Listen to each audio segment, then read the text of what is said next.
And then it's almost like if it was just saying 2x and 3x. Because I can combine both of these. They're like terms. Which that would become 3 plus 5i. Because 5 minus 2 is 3. 2i plus 3i is 5i. And there's my a plus bi form. And subtraction work the same way. You're just combining like terms like how you first did when you're dealing with algebra. But once we got into multiplying these complex numbers, that's when things got a little different. It's just slightly though, because we could still distribute just like how we were distributing before. That does not change at all. 2i plus 3i, it's like saying 2x times 3. You would have gotten 6x. But instead of writing 6x, we'll have 2i. Which is pretty much the same idea. Then 2i times negative 2i just gives us negative 4i.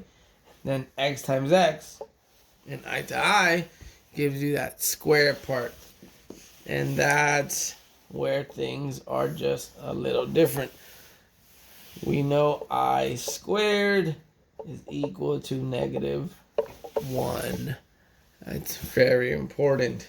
That's what separates this from just being a intro, like pre-algebra problem where you're just learning how to combine like terms. That keeps you on your toes to watch out for any of these situations. So then that leaves us with 6i minus 4. Again, that's still written how exactly this was, but then it's being multiplied. And we replace this entire I squared with negative 1. And that leaves me with 6i now plus 4. Remember, I wanted an a plus bi form. So I'll rearrange them. And that gives me 4, because 4 is positive, and 6i is positive. And then I have 4 plus 6i. And nothing's changed. So the only thing that was different was that I squared part. Everything else behaves exactly like if this were a polynomial and you were just trying to combine like terms. Now, adding, subtracting was exactly how you would do polynomials. Just make sure you write it in this order. Whereas multiplying was also still very much the same as multiplying binomials, trinomials, monomials. Like 2x times 3x plus 1. Same thing. Because I could have just written this same problem before. It would look something like this. 2x times 3 minus 2x. And then this problem work, you would do it everything the same up until you have that I squared. Then that's when you have to make sure you add your negative 1. But then the problems that did involve, the one that was completely different than when we were adding, subtracting, multiplying them, when it comes to division, that was a big one. That was the one that definitely involves a little bit more work. Because with the complex numbers, remember, you want to make sure you can break them apart into this real part and then your imaginary. So that one became a little tricky. And you wanted to just be careful when you're doing those. So for example, let's say we have 5 plus I over 4 minus I. Problem is, I can't break it up into this a plus bi form. I can't see what the real part of this expression is. Even though if I try to break this up into two different fractions, that I is still here in my denominator. And that's when we got into talking about conjugates. And remember, conjugates, so let me just write it. So for example, the conjugate of 4 minus I, it'd be 4 plus I. And we could do that to both numerator and denominator. So the conjugate of A plus B would be A minus B. The conjugate of A minus B is A plus B. So as you can see, it's just that second term is changing its sign. And that's what we use. And then here, you're just multiplying. You can take the first two. Remember, you can just block this one. And it's almost like distributing this one. Just like how we distributed here. And then just do it again with the other one. So you blocked out. And then you distribute these to both of them. And you do the same thing with the denominator. So if we do 5 times 4 is 20. 5 times I will be positive 5I. Then 3 times 4 would be 4I. And then I times I gives me positive I squared. And then all over, same thing. I'm going to distribute this I to both. And this 4 to both of them. So I'll be 4 times 4 is 16. 4 times I is 4I. Negative I times 4 is negative 4I. Negative I times I gives me negative I squared. If you need to take a break at any of these, you can always pause the video, rewind it. If you want to try these problems, I'm just writing them all out. Hopefully I'm not going too fast. This is now an hour and 13 minutes. So I'll try to see if I can make our next videos a little shorter. Since this is a review, it sort of has everything in it. Where once I do a section at a time, hopefully the videos will be a little shorter. So you're not spending so much time watching a long video. But you can always pause them and start over anywhere to try them on your own, or if you want to take a break, come back. Perfect line. Just try to remember where you left off in the video. So let's continue. So we can simplify the numerator a little bit. We're gonna have 20 plus, that's gonna become 9I.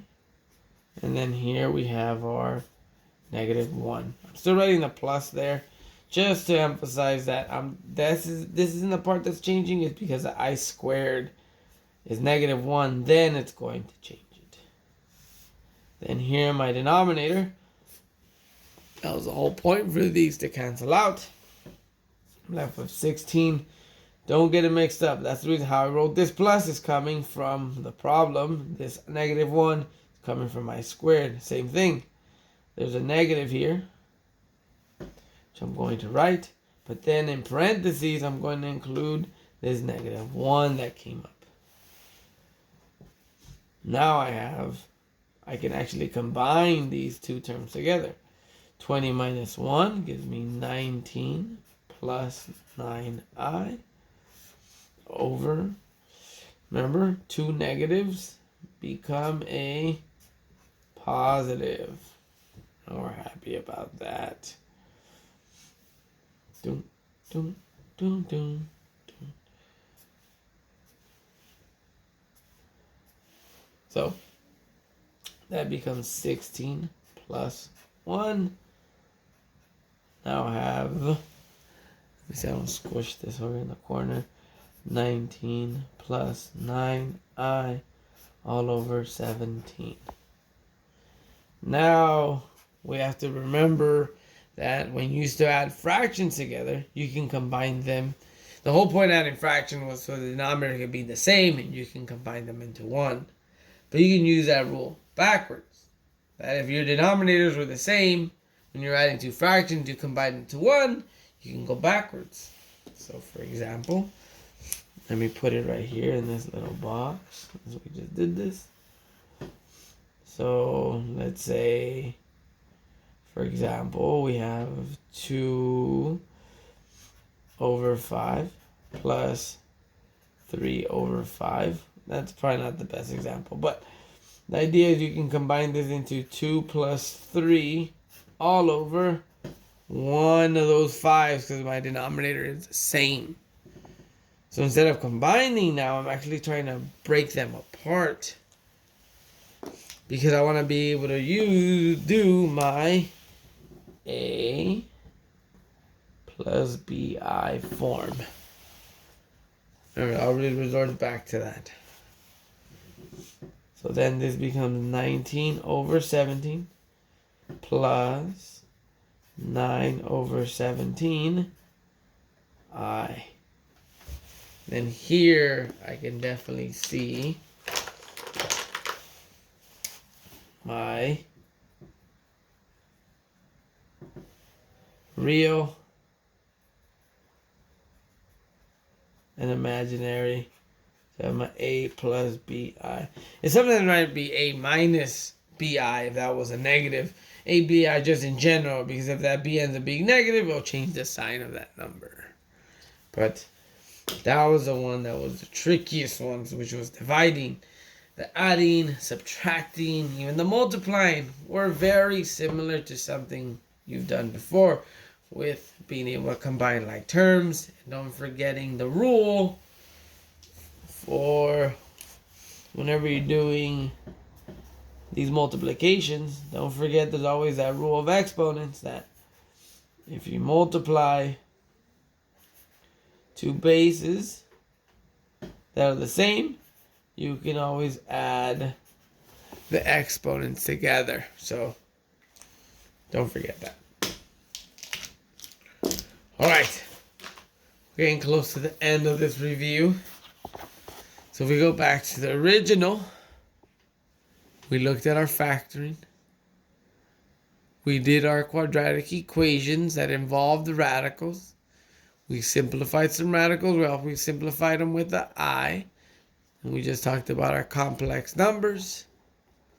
All we need is these absolute values to talk about next. So, let me pause real quick. You won't notice. It's going to come back really fast.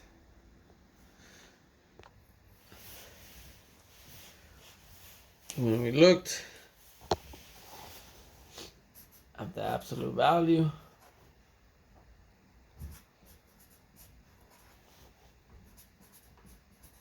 value equations, we first had to recall on what absolute values did. And remember, we talked about distance. And everything that came out ended up being positive, because it's always about the distance away from 0. And then remember, we talk about distance, it's positive. So that meant when it came to solving an absolute value equation, before you removed your absolute values, remember, there's something to note. On the side, note, you want to make sure you isolate the absolute value before you start removing them. But once this is isolated, then you want to think about the two different solutions that you get. We also talked about adding plus or minus, but that was dealing with the square root property. With quadratics, when you had the missing middle term, that's when you're able to use that. But here, because we know that the absolute value of 2 is equal to 2, which is the same thing as the absolute value of negative 2. They both give you a positive 2. So when you're thinking of a solution, you get your plus or minus.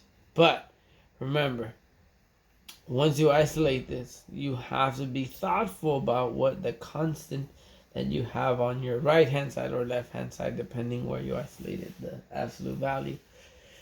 Because the only thing that can come out is positive numbers. So if this C, this constant, happens to be negative, you'll never be able to get a negative out of here. So it's important to keep in mind. So let's do a couple examples so we can see. So let's solve. Let's solve the following. So we have -4 equal negative z plus 8. Absolute. Remember, these are your absolute value bars right here. Absolute value, -3.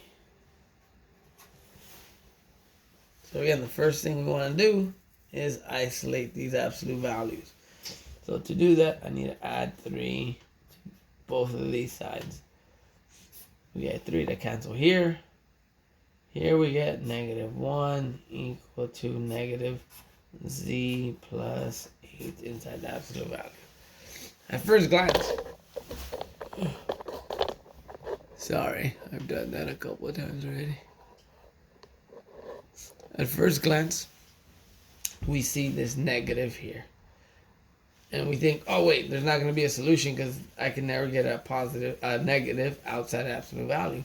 But you have to see that you have not isolated the absolute value yet.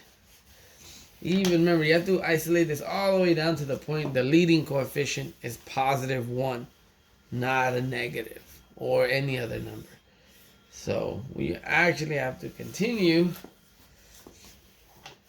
simplifying by that -1 that's in front. Again, you don't see the 1, but that negative is a -1.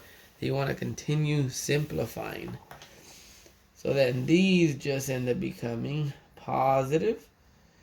This becomes positive, which then I actually have 1 is equal to the absolute value of z plus 8. And it is possible to actually get a positive outside the absolute value.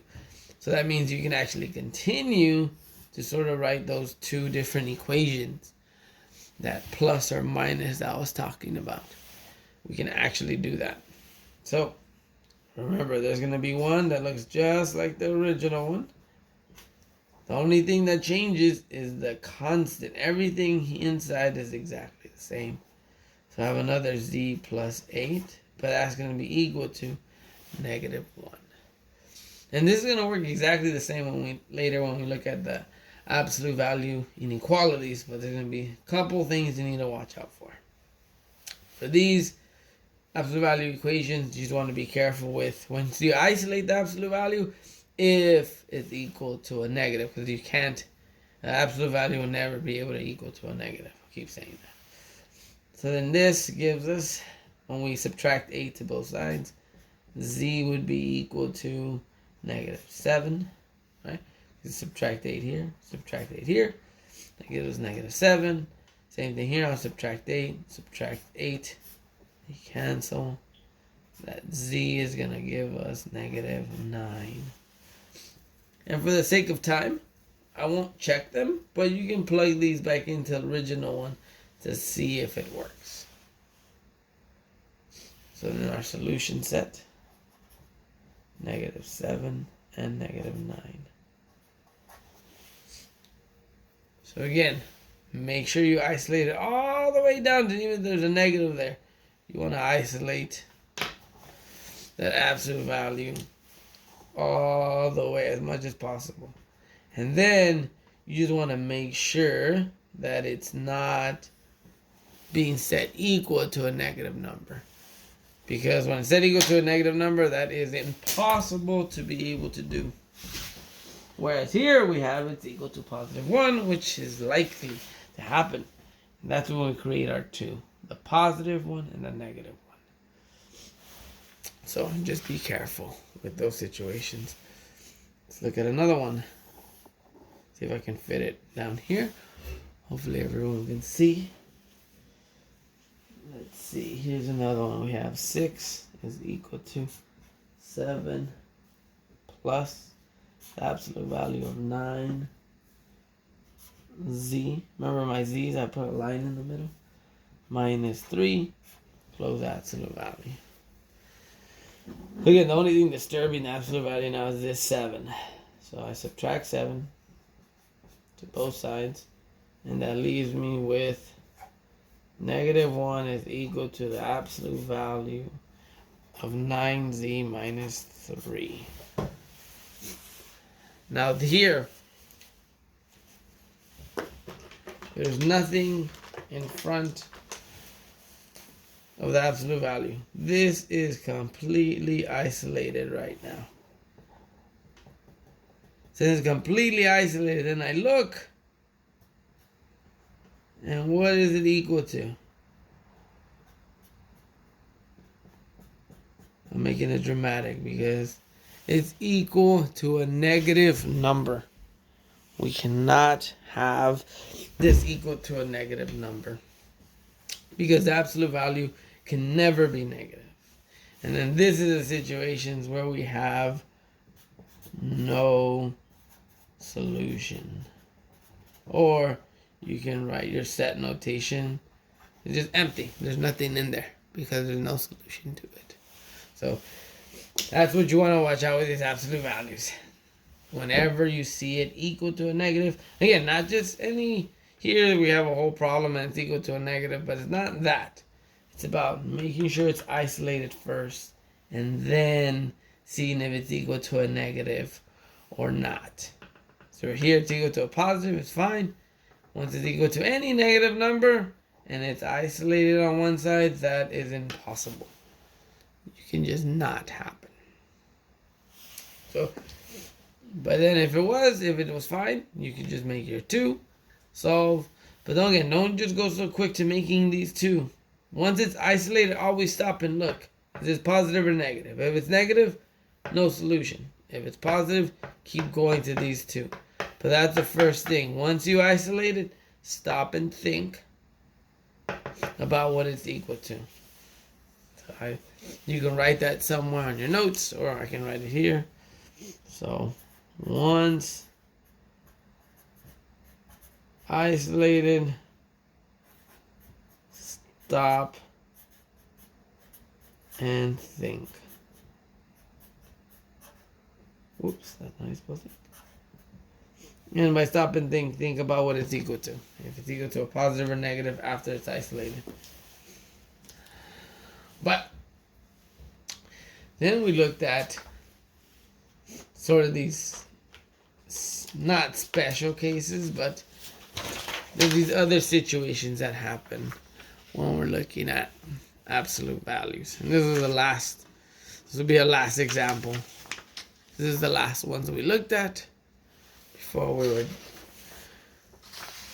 before everything happened, and never saw you guys after that one session. So, and that was when you get, and I'll do it with an example, is when you have 2 absolute values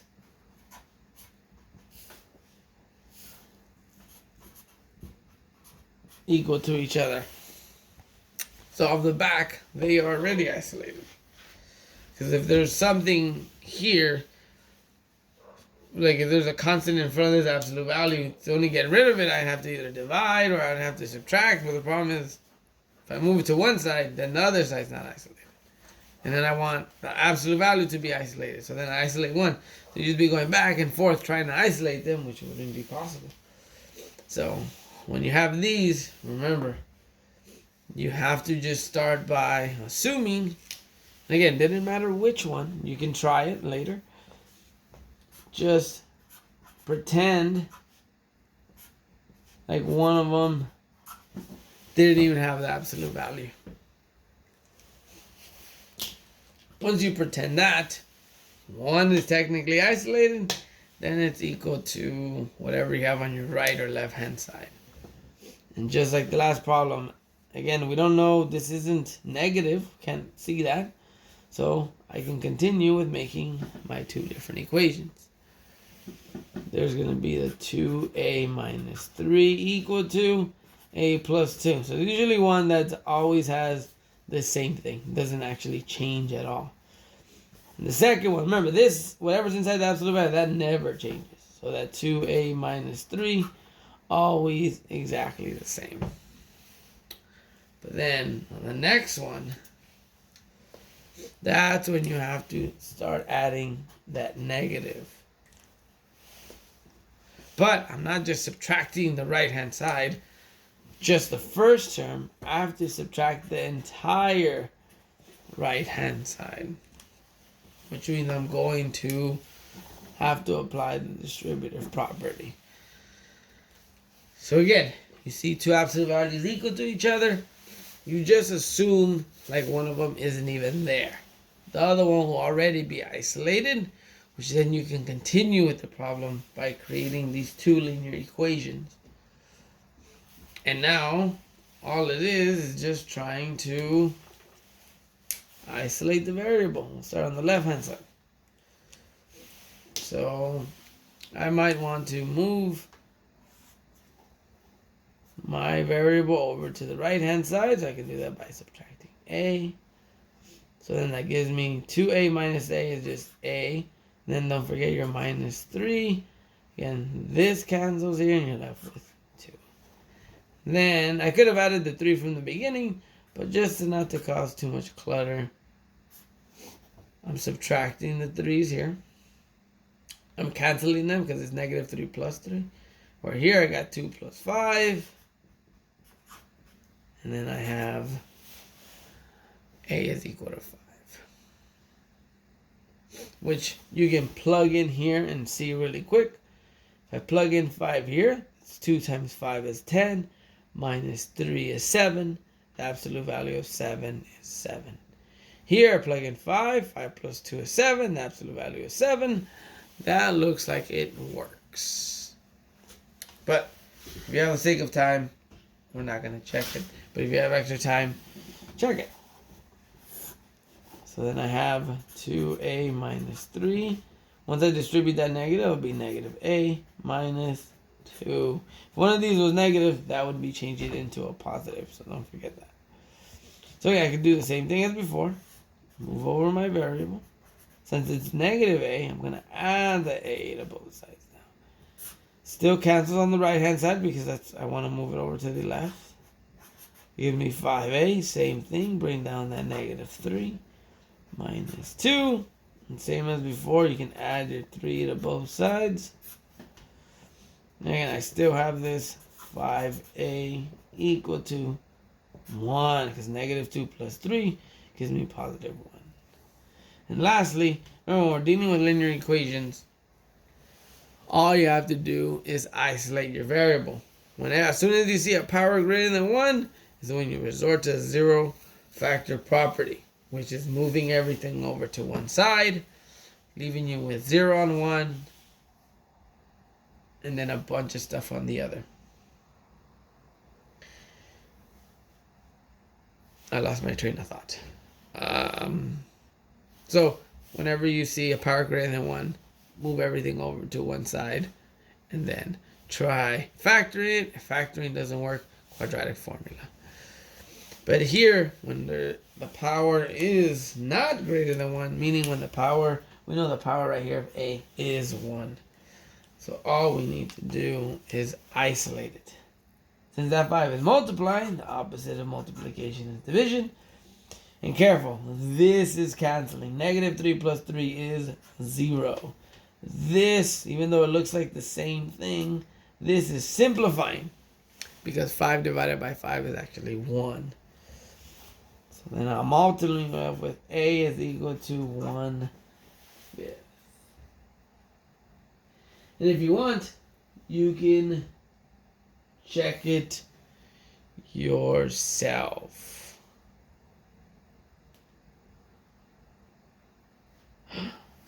If you guys noticed, I made a mistake. So let me go back. So this is wrong. I hope you guys caught my mistake. You're focusing. I hope you're going through this while when you're watching this video. You're like, wait, you're doing it. You're doing it wrong. You're doing it wrong. I hope you guys see that. And can you guys see where my mistake was? It's right here. So remember when I was trying to move this negative a over to the left hand side? For some reason I put plus a here. And I put plus 3. I think I was looking at this 3 when I wrote that. I'm just adding. I was just adding a to this side. So instead of writing 2a plus 3a, that's 2a plus a. So this is technically 3a. And then this, again, the a still has the power 1, but this is supposed to be a 3, which that means then I'm dividing by 3 here, and I should be dividing by 3 here. Hope I didn't lose anybody on that. But I'm adding my a over. That's 2a plus a. Should have been 3a. This should have been 3a, which then, to get rid of that 3, I have to divide by 3 to both sides. And then my correct answer would be 1 over 3. And these are my 2 correct answers. Which you can still write your solution set as 5 and 1/3.